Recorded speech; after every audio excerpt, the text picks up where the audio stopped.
Welcome to the Great Detectives of Old Time Radio. From Boise, Idaho, this is your host, Adam Graham.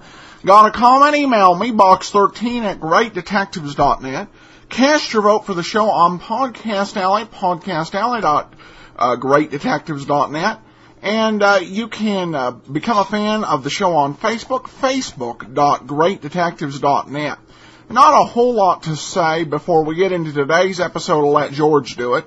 But I do want to remind you, if you haven't already, try Audible. Audible allows you to get one audiobook a month, plus a complimentary subscription to either the Wall Street Journal or the New York Times. And you can try it out for free for 2 weeks. Go to audiblepodcast.com/oldtimeradio. audiblepodcast.com/oldtimeradio. And enjoy the classics, the latest bestsellers, or high-quality radio drama collections. Now let's get into today's episode, Murder. It's a Gift.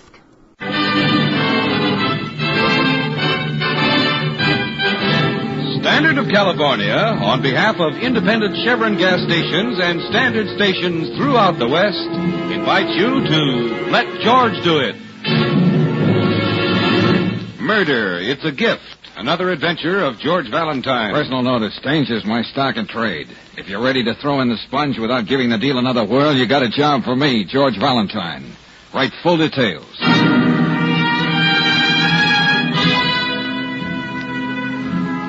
My dear Mr. Valentine, no doubt you'll consider this transaction stale, flat, and unprofitable. I wish to bestow a beautiful and precious gift upon a member of my family, the worthiest one, the rare Wittenberg Bible. I want to see it bring to someone else the happiness it brought to me. You can help me. The address is 715 Warren Road. Kindly call Sunday morning when I can be sure all my little family will be at home. Signed, Wesley Hart. Mm-hmm. Brooksy, when was the last time you did something ennobling and spiritual with your Sunday morning? You mean beside getting up before noon? Yeah, exactly what I mean. Now, here's a chance for both of us to make atonement come this Sabbath. So let's get up early and see that the right person does get Mr. Hart's rare and precious gift. Oh, but George, a father should know his own family. Which one is, to quote, the worthiest. Oh, you'd be surprised how often Papa knows very little about his own brood. Oh, maybe you're right. The night of my first dance, my father did believe I was going out to get the milk instead of trying to tiptoe in with it. Oh, Angel, you've had a lurid past. But seriously, we have a date for Sunday morning.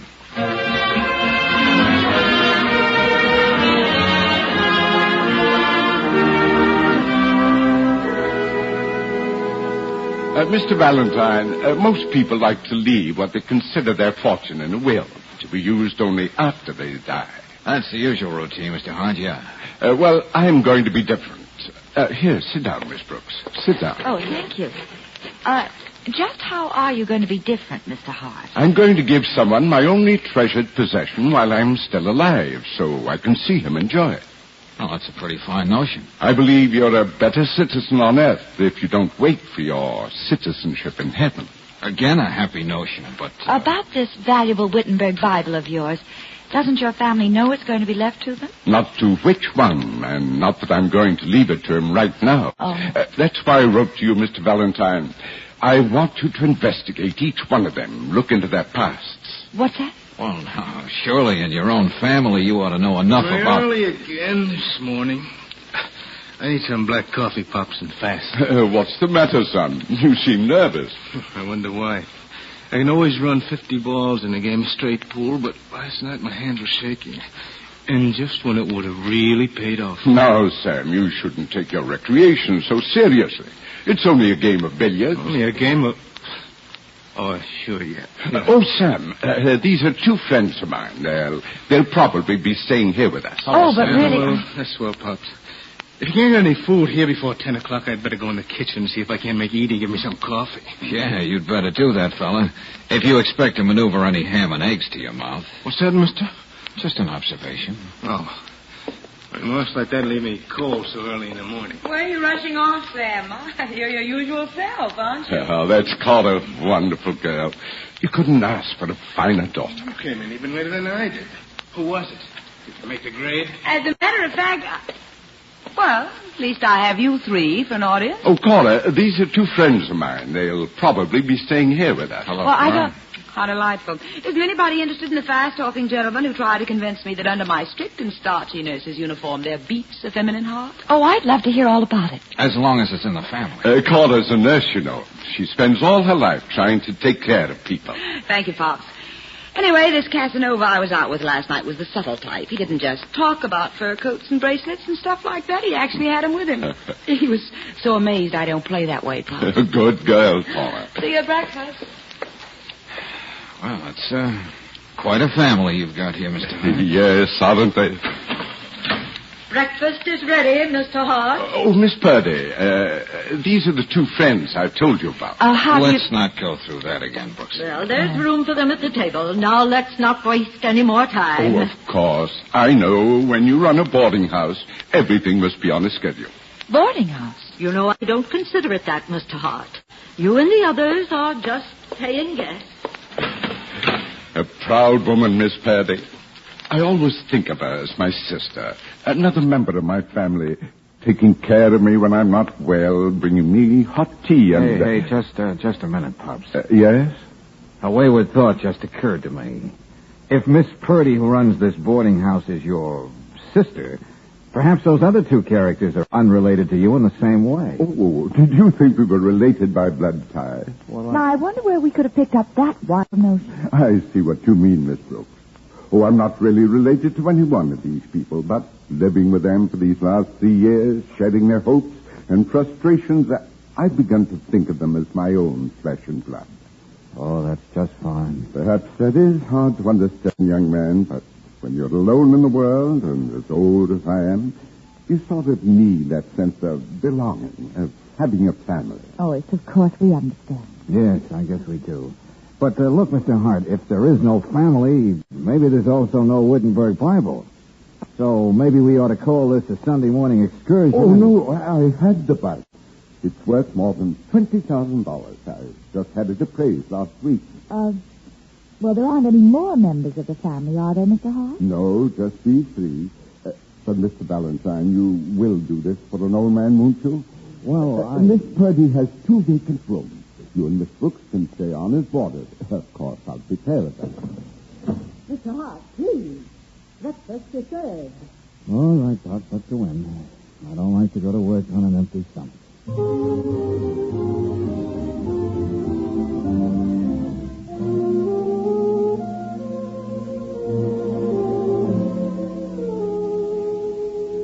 I've been watching you the last few days, Mr. Valentine. Yeah, I know, Cora. I wouldn't be a man if I weren't aware of it. You look too rugged to be naive. You make things easy for yourself. All you have to do is ask me. Well, let's clamp down on the double talk. What's on your mind? Everybody in this house knows why you and that girl are here. All right, suppose you tell me. Pop's hired you to find out which one of us three should get the Bible after he dies. Uh-huh. Yeah, that's the general idea. But I didn't think we discussed it over a public address system. Oh, things get around. Well, haven't you ever lived in a rooming house? Anyway, here's a hint. Uh-huh. The name, Antoinette Purdy, our esteemed landlady. The date, January the 3rd, 1929. Look it up in the papers. What you'll find may not make you healthier or wealthier. Yeah, I know. But it will make me wiser. Okay, I'll take you up on that, Cora. Miss Brooks, Yes, son? here's something you can pass along to Valentine. Cora Steele, nurse, isn't all she starts up to be. She's also quite a gal, and she knows it. All right, so Cora always ends up one step ahead of the wolves. What about it? Nothing. But why don't you work on that angle? It may pay off.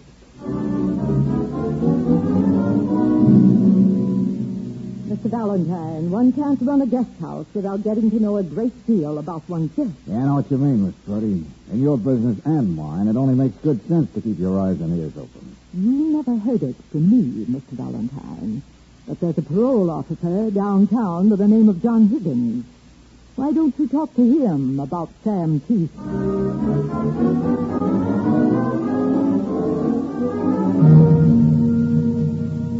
Yeah, surprising, isn't it, Angel, how much information you can get when people are so happy to supply it? About someone else? Yeah, and such choice information. Miss Purdy is really Mrs. Herdine, whose husband died on January 3rd, 1929. The verdict of accidental poisoning was never completely satisfactory to anybody. And Mrs. Herdine was not only acquitted, but inherited this rooming house, among other things. And our friend Sam Keith was involved in a small-time robbery when he was Only 18. Spent 3 years in jail for it. Which may account for the young man's bitterness. And Cora, the only blank mark against her is having too many boyfriends. Well, as far as I know, no state in the Union has declared being human a crime. Well, we may as well tell Pops what we found out and let him decide what he wants to do. Good. Confidentially, darling, I've been thinking yearningly of my little apartment. Guess I just wasn't made for a rooming house. Uh-huh. In fact, I often think I really belong in a suburban cottage with a white picket fence running all around it. Not to mention children doing the same thing. Well, with everything running around like that, it doesn't look like there's going to be any room for me. Oh, you're just reeking with sentiment today, aren't you? Valentine, I want to talk to you. Sure, Sam, I'm always available. You don't mind if I try to kill you, do you? Well, I might protest slightly. Well, that's what I'm going to do if you tell Pops anything about me. Oh, now, take it easy, kid. Sam, don't be a fool. Okay, Brooksy, stay where you are. Oh, you've been looking me up, Valentine, and I don't like it. If it's not the parole officer, it's you or somebody else. Well, I don't have to live that way, hunted like an animal, just because I made a mistake. Nobody's hunting you, Sam. Slow down, will you? Don't tell me what to do. I'm telling you. George, don't. He doesn't know what he's doing. Sorry, this is self-defense. Brooksy! Oh. All right. Come on, kid. Let me help you up.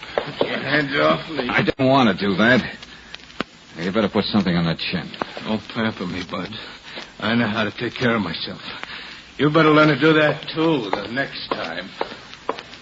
Well, things happen in this rooming house, don't they? Yeah, Brooksy.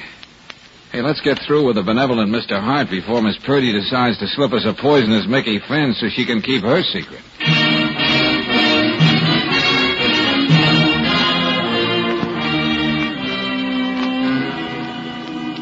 It seems I didn't know a lot of things about my little family. Well, Mr. Hart, when you start digging, you can find the darndest things about the smallest family. And the facts we gave you this afternoon are those you hired us to find out. So, we just came up to your room to say goodbye. One more favor, young man. What's that? I got the Bible out of the safe deposit box. Here it is. Yeah? I made up my mind who gets it. I wrote the name on the flyleaf. Well, I'll be honest enough to admit I'm curious. I'm more than curious, Mr. Hart. Well, what do you want me to do? Stay here just a little while longer. Till tonight. You see, each one of them, Miss Purdy, Cora, Sam, knows that you've looked them up and told me all about them. Well? Well, what they don't know is that the lucky one doesn't have to wait till I'm dead. I'm going to present the Bible tonight at dinner. Okay, we'll stick around, then. Thank you. Here, Mr. Valentine, take this Bible, but promise me you won't open it till dinner tonight. If that's the way you want it. I'm going to shave, change my clothes, take a bath. I want to look my best for this very important day in my life.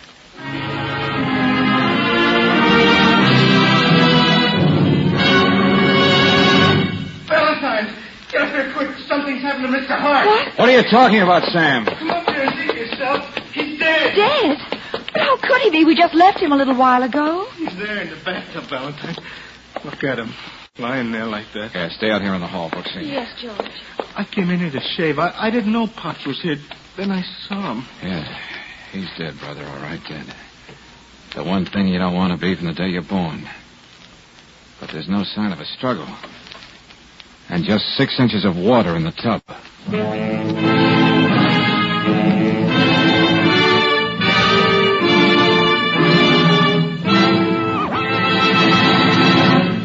We'll return to tonight's adventure of George Valentine in just a moment. Meanwhile, a word about safety. If you're planning a trip, better get those worn tires inspected tomorrow at an independent Chevron gas station or a standard station. That's where you'll find your best value, Atlas tires, famous for giving more mileage and safer mileage. Besides having more rubber to grip the road and a road-tested design for safer stops, Atlas tires give you greater riding comfort, too. And each new Atlas passenger tire is backed by a written warranty. For a whole year, this warranty covers damage to the tire from ordinary road hazards and guarantees the materials and workmanship for the life of the tire.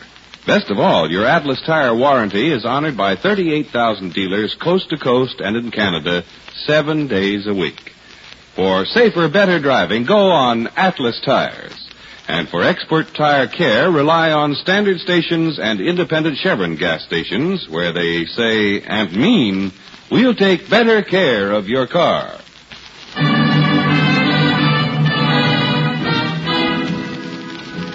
And now back to tonight's adventure of George Valentine. Well, a good and pious man decides to leave his one valuable possession, a rare Wittenberg Bible, to the person most worthy of it. Furthermore, he wants to leave this legacy while he's still alive, so he can share in the happiness of the one who receives it. That's the plan, but this good and pious man is found dead. Which leads to all kinds of questions which annoy you no end if you're anything like George Valentine. You see, you're not too sure you're getting the right answer. Valentine, there's only one answer. The one the medical examiner gave us. Well, now, look, I don't want to be a character, Lieutenant, but suppose I don't go along with that conclusion. Well, then, Pally Chum, you can just go Please, Lieutenant, don't be too specific in your direction. Huh? Well, I'll just leave what I mean to your imagination. Now, I have every respect for the medical examiner, and I can't tell you just why I'm being stubborn. But I think Wesley Hart was murdered. Well, now at least everything is out in the open. Valentine, maybe the good doctor used words that are too big for you. Suppose I break them down. Yeah, do that for me, will you? Wesley Hart was a hale and hearty old fellow, as sound as a russet apple. Remember, I met the gentleman first, Lieutenant. No one could drown a man like that in a half a tub of water without him putting one heck of a scrap. Why, you'd have to hold his head under for quite some time, you know. George, just on general principles, I'd like to be on your side. But there were no signs of a struggle at all. No water on the floor, no scratches, no bruises. Yeah, I know. It's just like the doc says. The old boy either fainted or he had a heart attack when he sat down in the tub. All this excitement about him giving away that Bible at dinner tonight. But still, the timing was so bad, Riley. That's what keeps bothering me. Well, you'll live through it. Now, let me have that Bible. We'll find out whose name's on the flyleaf. Give it to him and call this case closed. Would you still do that if I proved this was murder? Ah, for Pete's sake. There he goes again, Miss Brooks. Well, don't look at me. I've always told you he was stubborn. Oh, may I come in, Lieutenant? Ah, sure, Miss Purdy. The sergeant outside said you might be here some time, so I took the liberty of making some coffee. Oh, well, thank us. Fine. Glad somebody feels fine. I feel lower than anything you can name. I was merely using a figure of speech, Miss Steele. Here you are, Lieutenant. Maybe I wouldn't Thank you feel very so much. rotten about Pops if I weren't a nurse. Well, there's nothing you could have done about it, Cora. Well, I was home in my room. Pops had only cried out, made any kind of noise. I'd have been there to help him. He'd gone so quickly, I don't understand it. Mr. Hart was a truly good man, Lieutenant. He trusted everybody. I could never teach him to keep the door to his room closed. Okay, Miss Purdy, we're all sorry about the old gentleman. Oh, wait a minute. What's the matter with us, Lieutenant? We must be slowing down. What are you talking about? Yes, George, what is it? It just hit me like a sneak punch with brass knuckles. I'd like to try an experiment, Lieutenant. What kind of an experiment? Well, now, ordinarily, I'm not an exhibitionist. But if I could get into a pair of swimming trunks and into a tub half full of water, I think I may be able to prove a very important point.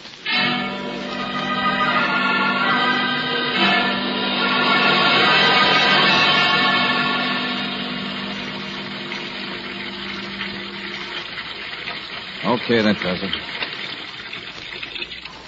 I think that's the about amount of water Hart drowned in. I should say so, Oh, you better hurry up, George, or you'll catch cold. Sam's swimming trunks are a little snug on me. Don't we get to see this remarkable experiment, Lieutenant? You people stay out there in the hall. We've got a full house as it is. Okay, Johnny Weissmuller. Let's see what's on your mind. The same old thing, Lieutenant. Murder.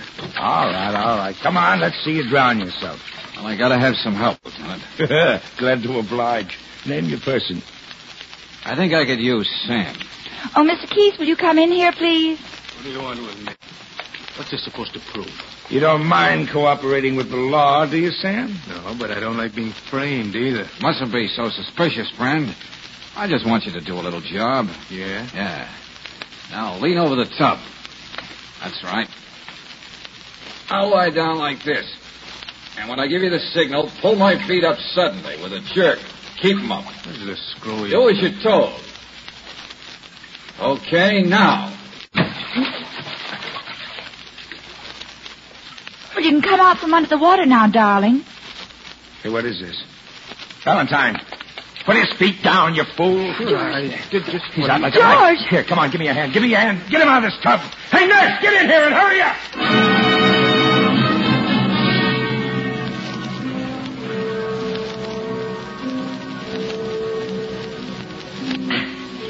He ought to be coming out of it in a minute. Maybe we still ought to call the emergency squad, Lieutenant. He'll be okay now. Oh, I hope so. What happened? He certainly couldn't have drowned in a few seconds like that. He was out to set a new world's record. Got him breathing regularly now. George? You heard him. He told me to do it. It was Valentine's own idea. And you sure went at it with the right goodwill, Sam. Are you all right, George? Isn't this the spot where I'm supposed to say, where am I? Here, fella. Get up. Come on. I'll give you a hand. Oh, That's it. That worked a little too well, didn't it? Is that what happened to Mr. Hart, George? Yeah, but with him it really worked right, Brooksy. Then that poor old man was murdered. And After all. Mr. Valentine means one of us did it, Miss Purdy. How well you read my mind, Cora. It's just like putting a finger on me because I got in trouble once. Quiet, all of you. Listen to me. This was murder, all right. And Valentine, while Miss Steele was working on you, I called up the medical examiner. And? Under the hair on the back of Mr. Hart's head, there's a slight bruise. They couldn't see it at first.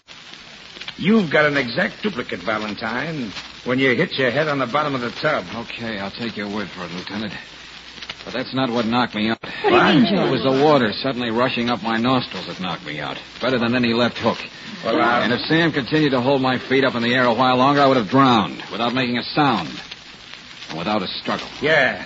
And the three of you were all home when the old man was taking his bath. Yes, Lieutenant Riley, but And, Miss Purdy, you yourself mentioned his cute little habit of not locking doors behind him. You all would have known that. Lieutenant, I'd like a word with you alone. Okay. Sergeant? Yes, Lieutenant. Take these good people downstairs and keep them amused. I'll be right there. All right, come along now. Now, before we do anything else, Valentine, let's go and take a good look at that Bible. The person whose name is on that flyer leaf certainly has a motive. Yeah, that's just what I wanted to talk to you about. Lieutenant, let's not look at it. Not until we're all seated around the dinner table. What? May I express my amazement, too? Well, that's the way the old fella had it planned. Why not carry out that last wish? You mean just out of sentiment? Half and half, Brooksy. Half sentiment, and half the satisfaction of seeing a murderer put his own neck in a noose.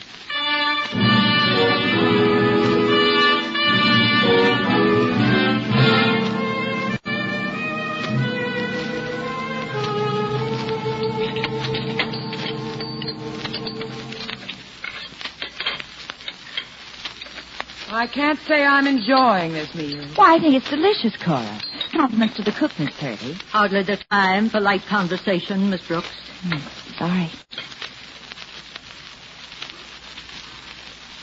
Look, Lieutenant. Yes, Sam?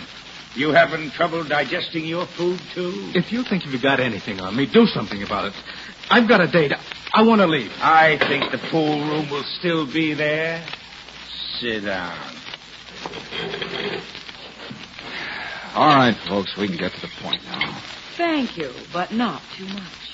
All of you know that Mr. Hart had decided to leave this Bible to one of you. A decision he reached mostly on the basis of my investigations. Don't you mean you're snooping, Mr. Valentine? When you get paid for it, Miss Purdy, it becomes investigation. Your moral support is highly appreciated. Anyway, this afternoon, Mr. Hart removed this Bible from the safe deposit box and placed it in his bureau drawer.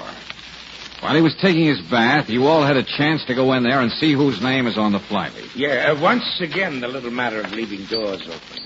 Well, right now, the lieutenant and I are going to take a look at it. You see, ironically enough, the lucky beneficiary is going to be saddled with a fat, juicy motive. He's going to get one hefty shove toward the gas chamber. An assist from beyond the grave, you might call it. Well put, Lieutenant. Now, suppose we have a look-see. Say, wait a minute. Yes, Cora? Just because Potts decided to leave it to me, or to any one of us, it doesn't mean we'd kill him for it. What right do you have to assume that? Hey, Lieutenant, you can read the inscription. Okay.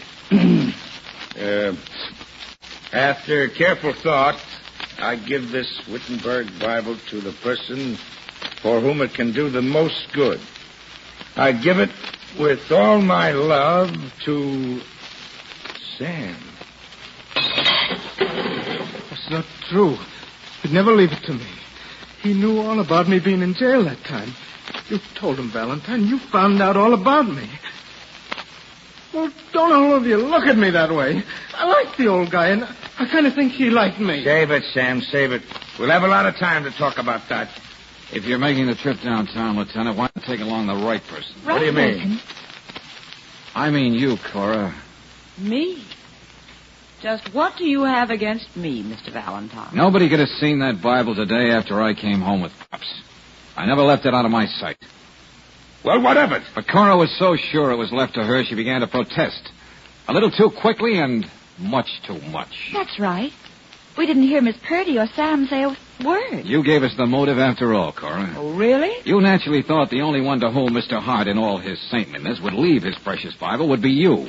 Miss Purdy and Sam had blemishes on their past. Well, you're just guessing. You can't. As a nurse who's given plenty of baths to her patients, you know how a little deal like this would work. Just because I'm a nurse, that doesn't Miss Purdy isn't strong or young enough to kill in just that way. Well, what about Sam? It was his name in that Bible. That's why I chose him for that little experiment. He wouldn't have done it so efficiently if it meant tipping his mitt. Well, you seem at a loss for words, Miss Steele. But that makes sense. Yes, Cora. It could only have been you.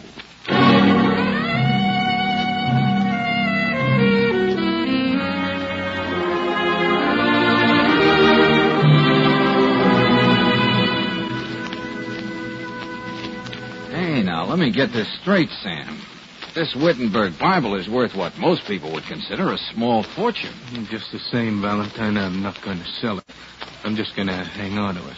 Well, the money might be the thing to put you back on your feet, Sam. It's worth more than that, Miss Brooks, knowing that a man like Pops had faith in me. I thought people stopped passing that stuff out. That's what was keeping me behind the 8 ball. Well, I suppose now you'll be thinking of getting married. Maybe. But first I guess I'll have to, make good. Mm-hmm. Well, it doesn't always work, Sam. I've been trying to make good with George for a long time. And just look. What? Never mind, Sam. That's a private joke.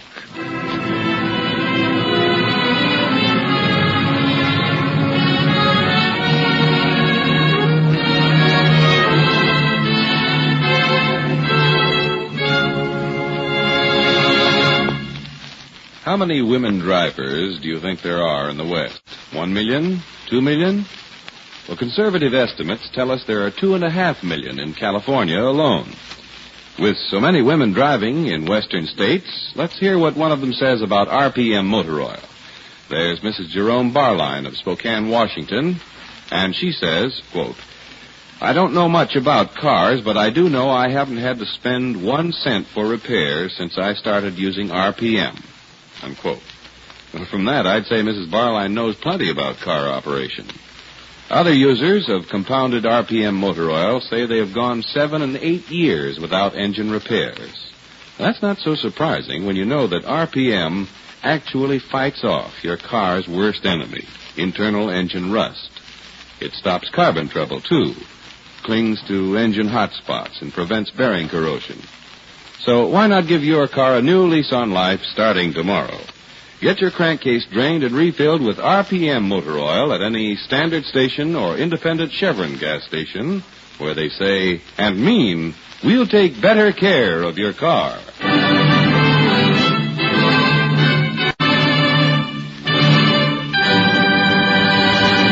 Next week, when you tune our way for another adventure of George Valentine, you'll find George off on another case, starting with a letter that reads, Dear Mr. Valentine, any sane person knows that a room can't murder a man.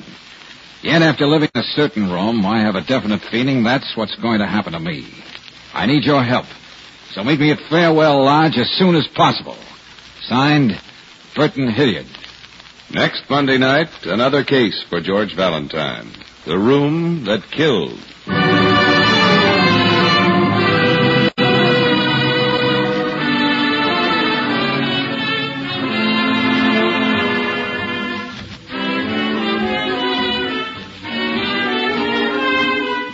Tonight's adventure of George Valentine has been brought to you by Standard of California on behalf of independent Chevron gas stations and Standard stations throughout the West. Let George Do It stars Robert Bailey as George with Frances Robinson as Claire. Wally Mayer appears as Lieutenant Riley. Tonight's story was written by David Victor and Herbert Little Jr. and directed by Don Clark. Also heard in the cast were Pedro de Cordova as Hart, Don Diamond as Sam, Betty Lou Gerson as Cora, and Ann O'Neill as Miss Purdy. The music is composed and conducted by Eddie Dunstetter. For announcer, John Heaston. Listen again next week, same time, same station, to Let George Do It.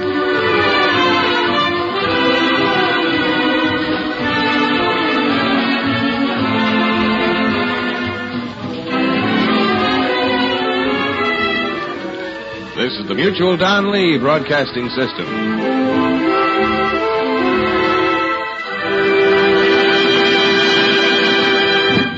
Welcome back.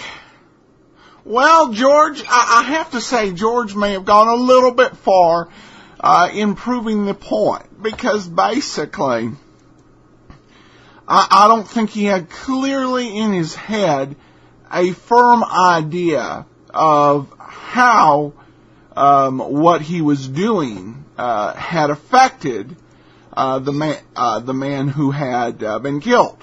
All he knew was that what he was asking them to do probably had killed somebody else. So not a great formula, but the mystery was solid and interesting to follow, with some really nice twist in there. Unfortunately, the episode advertised for next week is one of those lost episodes, so we won't hear that. We will begin following the story again with Who is Sylvia? And we do have some comments. This one comes from Patrick, and he says, can you tell me anything about Wally Mayer? He's on a lot of radio shows, but uncredited on many movies. Well, thanks. He actually had a very rich movie career. However, it was usually in the smaller roles. He, as you look at his filmography at IMDb.com, between 1935 and 1951, he appeared in 60 movies over that 16-year stretch, and voiced 6 cartoons as the Screwy Squirrel character in that series of 5 cartoons. Over radio, he had some pretty fascinating roles.